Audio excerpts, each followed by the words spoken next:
Welcome back to new lesson with Shimun. Viewers, আপনারা যদি English speaking ও writing এ দক্ষ হতে চান তাহলে আমাদের আজকের ভিডিওটি শুরু থেকে শেষ পর্যন্ত দেখতে থাকুন।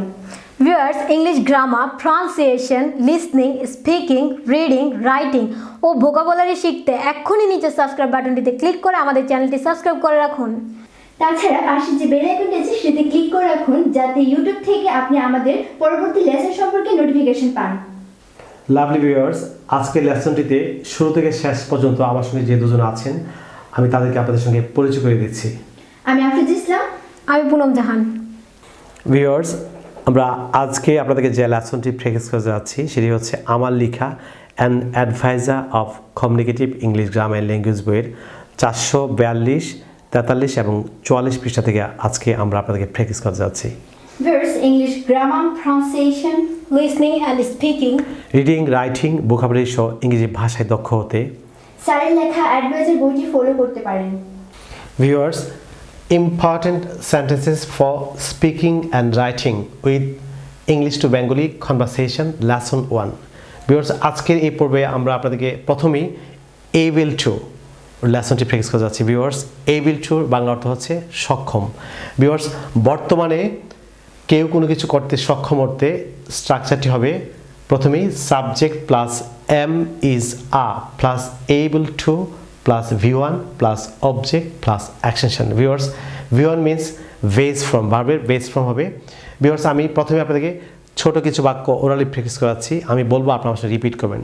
Viewers, আপনারা সেটা রিপিট করার পূর্বে একটি বিষয় মনে রাখতে হবে, প্রথমে হবে সাবজেক্ট, তারপর হচ্ছে এম ইজ আ, তারপর হচ্ছে able to plus V1.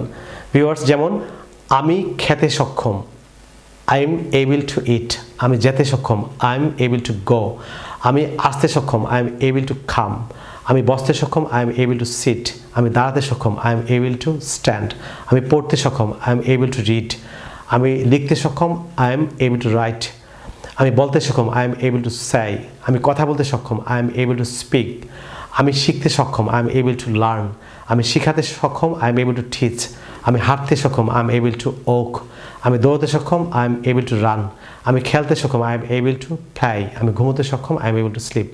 Viewers, আমি এই পর্যায়ে আপনাদেরকে একটি বাক্য বোর্ডে লেখা বাক্য প্র্যাকটিস করাচ্ছি, যেমন আমি ইংরেজিতে কথা বলতে সক্ষম। Viewers, এখানে কে কথা বলতে সক্ষম? আমি।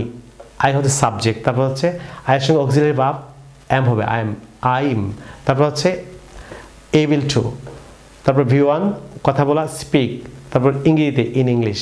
সো পূর্ব বাক্যটি হচ্ছে I am able to speak in English, অর্থাৎ আমি ইংরেজিতে কথা বলতে সক্ষম। ভিউয়ার্স, এই পর্যায়ে আমি আপনাদেরকে able to এর নেগেটিভ সেন্টেন্সের স্ট্রাকচারটি প্র্যাকটিস করাতে যাচ্ছি। বর্তমানে কেউ কোনো কিছু করতে সক্ষম নয় অর্থে স্ট্রাকচারটি হবে subject plus am not, is not, are not plus able to plus V1 plus object plus extension. উদাহরণস্বরূপ, আমি সমস্যাটি সমাধান করতে সক্ষম নই, I am not able to solve the problem. Lovely viewers, এই পর্যায়ে আমি আপনাদেরকে able to এর অ্যাফার্মেটিভ কোয়েশ্চেনের অর্থাৎ হ্যাঁ প্রশ্নবোধক বাক্যের স্ট্রাকচারটি প্র্যাকটিস করাতে যাচ্ছে। ভিউয়ার্স, বর্তমানে কেউ কোনো কিছু করতে সক্ষম কি প্রশ্ন করতে অ্যাফার্মেটিভ কোয়েশ্চেন এর স্ট্রাকচারটি হবে am is are plus subject plus able to plus V1 plus object plus extension plus question mark. যেমন, তুমি কি আমাকে এই ব্যাপারে সাহায্য করতে সক্ষম? Are you able to help me in this regard? Viewers, আমি এই পর্যায়ে আপনাদেরকে নেগেটিভ কোশ্চেন অর্থাৎ না প্রশ্নবোধক বাক্যের ব্যাপারটি প্র্যাকটিস করতে যাচ্ছি, যেমন বর্তমানে কেউ কোনো কিছু করতে সক্ষম কিনা জানতে বা প্রশ্ন করতে নেগেটিভ কোশ্চেন অর্থাৎ না প্রশ্নবোধক বাক্যের স্ট্রাকচারটি হবে প্রথমেই আমরা যদি নিজেকে প্রশ্ন করি তাহলে হবে am plus subject plus not plus able to plus V1 plus object plus extension plus question mark. Viewers, আমরা নিজেকে প্রশ্ন ছাড়া যদি আমরা থার্ড পারসন সিঙ্গুলার নাম্বার বা অন্য কাউকে প্রশ্ন করতে চাই তাহলে হবে প্রথমেই ইজন্ট। ভিউয়ার্স, আমরা স্পোকেন ইংলিশে আমরা ইজন্ট এবং আরন্ট ব্যবহার করবো। ভিউয়ার্স, প্রথমেই isn't oblique aren't plus subject plus able to plus V1 plus object plus extension plus question mark. Because আপনারা অনেকেই এই প্রনাউন্সিয়েশন আপনারা এটিকে অ্যাবল টু বলে থাকেন, এটি সম্পূর্ণ ভুল প্রনাউন্সিয়েশন। আপনারা অবশ্যই এটি এইবল টু, আমার সাথে বলুন এইবল টু। বিকজ যেমন তুমি কি এখন আমার সঙ্গে সাক্ষাৎ করতে সক্ষম নও, প্রথমেই ain't to able to meet me now, অর্থাৎ তুমি কি এখন আমার সঙ্গে দেখা বা সাক্ষাৎ করতে সক্ষম নও। লাভলি ভিউয়ার্স, আমরা আপনাদেরকে যে লেসনটি প্র্যাকটিস করিয়েছি, অর্থাৎ বর্তমানে কে কিছু করতে সক্ষম করতে এইবল টুর যে ব্যবহারটি, এই এইবল টু ব্যবহারটি দিয়ে আমরা এই পর্যায়ে একটি ইন্টারেস্টিং কনভারসেশন আয়োজন করতে যাচ্ছি, যাতে আপনারা এই লেসনটিতে আপনারা পারফেক্ট হতে পারেন। যেমন ভিউয়ার্স, আমি প্রথমেই প্রশ্ন করছি আফরোজাকে। ভিউয়ার্স, আমরা অ্যাফার্মেটিভ কোশ্চেন দিয়ে যদি প্রশ্ন করি, তাহলে আমরা হয়তো যদি এটি উত্তর হ্যাঁ হয় তাহলে ইয়েস বলে আমরা অ্যাফার্মেটিভ সেন্টেন্স দিয়ে উত্তর দেবো, যদি না হয় নো বলে আমরা নেগেটিভ সেন্টেন্স উত্তর দেবো। ভিউয়ার্স, যেমন are you able to speak in English? Yes, I'm able to speak in English. Okay, so are you able to do the work? Yes, I'm able to do the work. Okay, viewers, আমি এই পর্যায়ে পুনমকে প্রশ্ন করতে যাচ্ছি। Okay, Punam, are you able to solve the problem? Yes, I'm able to solve the problem. Okay, are you able to go home now? Yes, I'm able to go home now. Okay, are you able to learn English? Yes, I'm able to learn English. Okay, after that tell me, are you able to cook food? No, I'm not able to cook food. Okay, Punam, tell me, are you able to play football now? No, I'm not able to play football now. Okay, Afroja, can you tell me, are you able to go alone? No, I'm not able to go alone. Okay, Punam, tell me, are you able to sing song now? Yes, I'm able to sing song now. Okay, after that tell me, are you able to dance now? Yes, I'm able to dance now. Okay, Punam, tell me, are you able to search the internet? Yes, I'm able to search the internet. Lovely viewers, আমি এই পর্যায়ে আপনাদেরকে able টুর first টেন্সের ব্যাপারটি practice করে যাচ্ছি। যেমন অতীতে কেউ কোনো কিছু করতে সক্ষম ছিল অর্থে অ্যাফার্মেটিভ সেন্টেন্স অর্থাৎ হ্যাবোধক বাক্যের স্ট্রাকচারটি হবে প্রথমেই subject plus was were plus able to plus V one plus object plus action. Viewers, প্রথমেই আমি আপনাদেরকে ছোট কিছু বাক্য ওরালি প্র্যাকটিস করাচ্ছি, আমি বলবো আপনারা রিপিট করবেন। যেমন আমি খেতে সক্ষম ছিলাম। ভিউয়ার্স, আপনারা লক্ষ্য করুন যে আমি হচ্ছে আই, তারপর হচ্ছে অক্সিলারি ওয়াজ, তারপর হচ্ছে এবল টু, তারপর হচ্ছে ভি1 হবে ইট। ভিউয়ার্স, আমার সাথে বলুন যে আমি খেতে সক্ষম ছিলাম, I was able to eat. আমি যেতে সক্ষম ছিলাম, I was able to go. আমি আসতে সক্ষম ছিলাম, I was able to come. আমি বসতে সক্ষম ছিলাম, I was able to sit. আমি দাঁড়াতে সক্ষম ছিলাম, I was able to stand. আমি পড়তে সক্ষম ছিলাম, I was able to read. আমি লিখতে সক্ষম ছিলাম, I was able to write. আমি দেখতে সক্ষম ছিলাম, I was able two see. আমি বলতে সক্ষম ছিলাম, I was able to say. আমি কথা বলতে সক্ষম ছিলাম, I was able to speak. আমি শিখতে সক্ষম ছিলাম, I was able to learn. আমি শিখাতে সক্ষম ছিলাম, I was able to teach. আমি হাঁটতে সক্ষম ছিলাম, I was able to walk. আমি দৌড়াতে সক্ষম ছিলাম, I was able to run. আমি খেলতে সক্ষম ছিলাম, I was able to play. আমি সেখানে যেতে সক্ষম ছিলাম, I was able to go there. Viewers, লক্ষ্য করুন যে এখানে একটি বাক্য যে আমি কাজটি করতে সক্ষম ছিলাম। ভিউয়ার্স, এখানে কে কাজটি করতে সক্ষম ছিল? আমি, আই। তারপর হচ্ছে অক্সিলারি ভার্ব ওয়াজ, তারপর হচ্ছে স্ট্রাকচারে এবল টু, তারপর হচ্ছে ভি1 করা, ডো, তারপর হচ্ছে অবজেক্ট দ্য ওয়ার্ক। পুরো বাক্যটি হচ্ছে I was able to do the work, অর্থাৎ আমি কাজটি করতে সক্ষম ছিলাম। ভিউয়ার্স, এই পর্যায়ে আমি আপনাদেরকে নেগেটিভ সেন্টেন্সের স্ট্রাকচারটি প্র্যাকটিস করাতে যাচ্ছি। লক্ষ্য করুন, অতীতে কেউ কোনো কিছু করতে সক্ষম ছিল না অর্থে স্ট্রাকচারটি হবে subject plus was not, wire not plus able to plus V one plus object plus extension. যেমন সে সমস্যাটি সমাধান করতে সক্ষম ছিল না।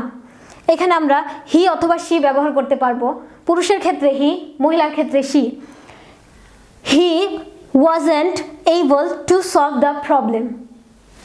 লাভলি ভিউয়ার্স, এই পর্যায়ে আমি আপনাদেরকে অ্যাফার্মেটিভ কোয়েশ্চেনের ব্যবহারটি প্র্যাকটিস করাতে যাচ্ছি।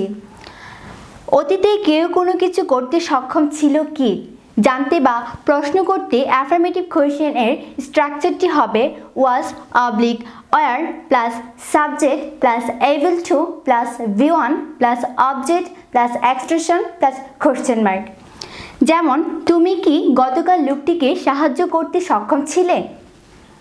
Were you able to help the man yesterday? Lovely viewers, আমি এই পর্যায়ে আপনাদেরকে নেগেটিভ কোশ্চেন অর্থাৎ না প্রশ্নবোধক বাক্যের ব্যাপারটি প্র্যাকটিস করতে যাচ্ছি। যেমন অতীতে কেউ কোনো কিছু করতে সক্ষম ছিল কিনা জানতে বা প্রশ্ন করতে নেগেটিভ কোশ্চেন অর্থাৎ না প্রশ্নবোধক বাক্যের স্ট্রাকচারটি হবে প্রথমেই ওয়াজেন্ট অবলিক ওয়ান্ট। ভিউয়ার্স, আমরা স্পোকেন ইংলিশটিকে ওয়াজেন্ট অবলিক ওয়ান্ট বলবো, plus subject plus able to plus B one plus object plus action plus question mark. যেমন তুমি কি সেখানে যেতে সক্ষম ছিলে না? Weren't you able to go there? Lovely viewers, আমরা আজকে এবল টু সক্ষম অর্থে যে ব্যাপারটা আপনাদের প্র্যাকটিস করিয়েছি ভিউয়ার্স, আমরা এটি বাংলা বাক্যে পারবর্তে আমরা এবল টু ব্যবহার করতে পারবো। যেমন আমি কাজটি করতে পারবো, I am able to do the work. আমি ইংরেজিতে কথা বলতে পারবো, I am able to speak English. Viewers, আপনারা করতে পারবো তো, কোনো কাজ করতে পারবো তো আপনারা এবল টু ব্যবহার করতে পারবেন। লাভলি ভিউয়ার্স, আমি এই পর্যায়ে ফার্স্ট টেন্সে এবল টুর যে ব্যবহার সেটি দিয়ে একটি ইন্টারেস্টিং কনভারসেশনের আয়োজন করতে যাচ্ছি। আপনারা খুব মনোযোগ সহকারে শুনবেন। আমি এবল টুর যে ফার্স্ট টেন্সের যে কোশ্চেন, সেই কোশ্চেন পর্বে আমি যখন প্রশ্ন করব, প্রশ্নটি যদি হ্যাঁ বোধক হয় তাহলে প্রথমে ইয়েস বলে আমরা অ্যাফার্মেটিভ সেন্টেন্স দিয়ে উত্তর দেব। যদি সেটি না বোধক হয় তাহলে আমরা নো বলে নেগেটিভ সেন্টেন্স দিয়ে উত্তর দেব। যেমন আমি প্রথমেই আফরোজাকে প্রশ্ন করছি, were you able to do the work yesterday? No, I wasn't able to do the work yesterday. Okay, Poonam, tell me, were you able to solve the problem yesterday? Yes, I was able to solve the problem yesterday. Okay. After that, tell me, were you able to cook food yesterday morning? No, I wasn't able to cook food yesterday morning. Okay, Poonam, tell me, were you able to take exercise yesterday morning? Yes, I was able to take exercise yesterday morning. Okay. After that, tell me, were you able to go alone yesterday? No, I wasn't able to go alone yesterday. Okay. Poonam, tell me, were you able to play football yesterday? No, I wasn't able to play football yesterday. Okay. Tell me, were you able to sing song yesterday? Yes, I was able to sing song yesterday. Okay. After that, tell me, were you able to play on computer yesterday? Yes, I was able to play on computer yesterday. Okay. Tell me, were you able to dance yesterday? Yes, I was able to dance yesterday. Okay, Poonam, tell me, were you able to search the internet yesterday? Yes, I was able to search the internet yesterday. Okay. Viewers, পরবর্তী লেসনে আপনাদের সঙ্গে আবারও দেখা হচ্ছে। সেই পর্যন্ত আমাদের সাথেই থাকুন। ভিউয়ার্স, সোশ্যাল মিডিয়া অর্থাৎ ফেসবুকে আমার সঙ্গে যুক্ত হতে আপনারা ওয়াসিম আহমেদ খান শিমুল লিখে আপনারা আমার আইডিতে ফলো হতে পারেন। Viewers, learn English with Shimul sir নামে আমাদের একটি পেজ আছে, যেটিতে লাইক দিয়ে আপনারা আমাদের সঙ্গে যুক্ত হতে পারেন। ভিউয়ার্স, তাছাড়া আমাদের ইন্টারন্যাশনাল ল্যাঙ্গুয়েজ টিচিং একাডেমি নামে আরও একটি পেজ আছে, যেটিতে আপনারা লাইক দিয়ে আমাদের সঙ্গে যুক্ত হতে পারেন। So, no more today. We stay fine. Take care. Bye bye.